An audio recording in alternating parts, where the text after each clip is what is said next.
CWC league 2 साइकलको यो सिजनको नेपालको पहिलो म्याच भोलि युएईसँग हुन गइरहेको छ। नेपालले 2027को ओडिआई वर्ल्ड कपको लागि क्वालिफाई गर्ने त्यो बाटो त्यो ढोका स्टिल अलाइभ राख्ने हो भने नेपालले एभ्री सिंगल म्याचहरू चाहिँ जित्नुपर्ने छ। अहिले पोइन्ट्स टेबलको अलमोस्ट लास्ट 7औं नम्बरमा रहेको नेपालले एभ्री सिंगल म्याचहरू जित्नलाई एकदमै धेरै गाह्रो छ, किनभने अरू स्ट्रिमहरू पनि एकदमै धेरै स्ट्रङ छन् as compare to Nepal. So नेपालले एकदमै धेरै वर्क गर्नुपर्ने छ, एकदमै धेरै मेहनत गर्नुपर्ने छ। र आफ्टर 2026को T20 world cup Rohit Kumar Paudel is back in squad as a captain.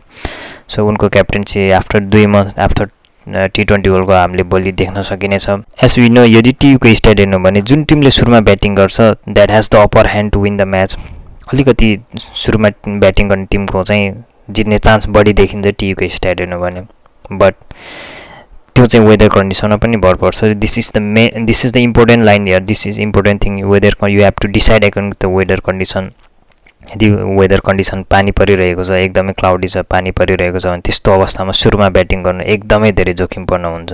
So Nepal have to decide according to the weather condition also.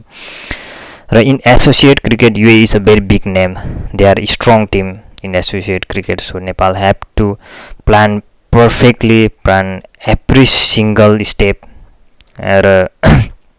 do every very smart captaincy also in the field. त्यो प्लानले मात्रै पनि हुँदैन, you have to be a very smart captain in the field also and you have to perform very well also. So नेपालले चाहिँ सबै डिपार्टमेन्टमा एकदमै राम्रो गर्नुपर्ने देखिन्छ। यदि नेपालले भोलिको म्याच जित्ने हो भने देन नेपालले एउटा मोमेन्टम क्यारी गर्छ विनको। So that will help in upcoming matches. र यो भन्दा अगाडिको T20 म्याचको लागि म्याचमा पनि मैले भनेको थिएँ प्रिभ्यू गर्दा, नेपाल चाहिँ युएईको केही प्लेयरहरूसँग चाहिँ एकदमै धेरै जोगाउनु पर्ने छ। As we know, Mohammad Wasim is a very big name in UAE cricket and is in the world cricket also is a big name. And we have Sarafu, उनी पनि एकदमै धेरै राम्रो प्लेयर हुन् in ODI, and Junaid Siddiqui as a bowler, and Jawadullah. These are the names. नेपालले एकदमै धेरै carefully strategy बनाउनु पर्ने हुन्छ यिनीहरूको अगेन्स्ट। र मेबी आइएम एक्सपेक्टिङ भोलि नेपालले केही चेन्ज गर्नेछ पक्कै पनि।